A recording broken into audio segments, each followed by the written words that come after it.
Sénégal dafa yàgg nekk dëkk boo xamante ni ñi am dañuy gën a am ñi ñàkk di gën a ñàkk te ñi ñàkk ñi am duñ leen yërëm duñ leen defal dara duñ leen dimbale waaye dañuy ñëw fekk seen ay suuf ñu ñëw di ko jéem a nangu yàgg nañoo wax nag ne Sénégal ronkoñu baadoola moo fa yàgg di siim cere buur waaye léegi sax ronkoñu baadoola bi siimatul cere buur mais léegi deretu baadoola bi moom mooy siim cere buur parce que man je peux pas comprendre Babacar Ngom ak li mu am yëpp macha allah ci àdduna il faut reconnaître nag ne ñafe na àddunaam ba toll fi mu toll. dama daan faral sax di jël exemple ci moom su ma daan def live di wax ci ñi nga xamante ni dañoo enrichiru ci nguur te mësuñoo am métier mësuñoo entreprendre mu doon wax ne Babacar Ngom Serigne Mboup ak Ahmed Amar bu NMA Sanders ñooñu dañoo ñafe seen àdduna ba ku leen defoon ministre sax kenn du laajte fan lañ jëlee seen xaalis waaye nag Babacar Ngom li mu def waa Ndingler ñaaw na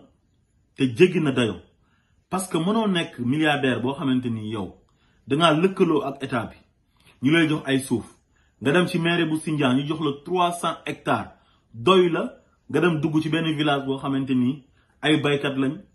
amuñ dara yaakaaruñ dara lu dul seen ay suuf seen 75 hectares nga bëgg ci teg loxo te ñooñu buñ amul suuf duñ mën a dund parce que suuf soosu noonu dañuy bay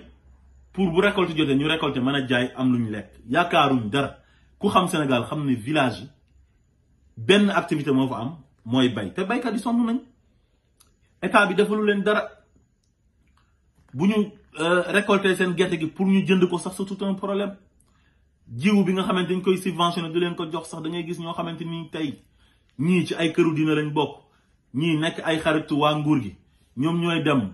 dem jëli bon yooyu noonu wane ne dañoo am tool te amuñ tool ñu jox leen bon yi ñu dem jaay ko def ko xaalis dem tëdd seen kër di nelaw kon baykat yooyu ku leen dimbalewut waroo leen ñëw fekk seen ay suuf yi nga xam ne moom lañ yaakaar nga ñëw di ko nangu di leen jaay doole avec la complicité de l'état état bi nag moom moo ci ànd parce que dañoo déclassifier àll bi di ko jël di ko jox ay nit ñuy am ay centaines d'hectares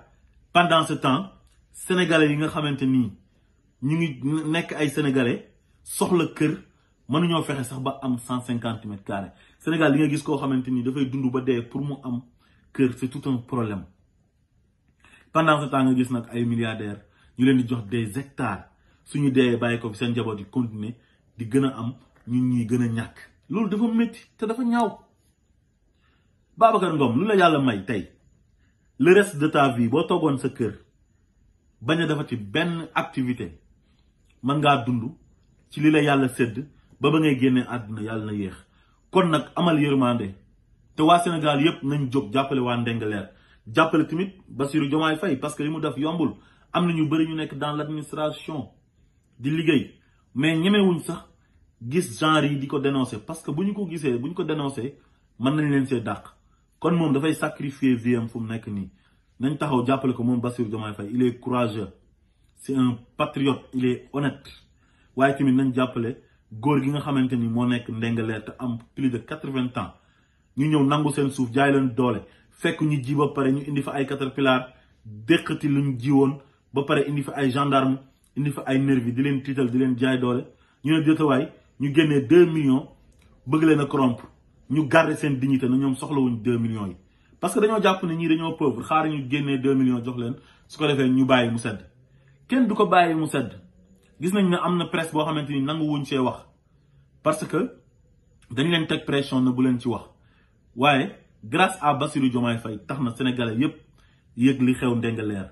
lu ñaaw la nekkul loo xamante ni lu ñu war a accepter la c'est inacceptable képp koo xamante ni sénégalais nga na nga jóg taxaw takku ñu jàppale baykat yooyu noonu ci village yu Ndingler sonn nañ amuñ ndox amuñ courant amuñ téléphone amuñ dara lekkuñ ba suur naanuñ ba màndi ku xam dëkk àll yi ci Sénégal xam ne benn activité rek lañ am mooy mbay te bu nawet bi jotee dañuy sonn bu bëgg a dee luñ lekk sax duñ ko am na ay dëkk yoo xamante ni dañuy lekk ay cere keccax ñi di lekk cere jumbo di ci def ndox mu tàng ñi di lekk cere ak bisaab ba pare ñu war leen a dimbale génne leen ci précarité boobu defuñ ko ñëw di nangu seen suuf bu ko kenn nangu na sénégalais yëpp jóg jàppale waa Ndingler parce que lii nii c'est injuste voilà.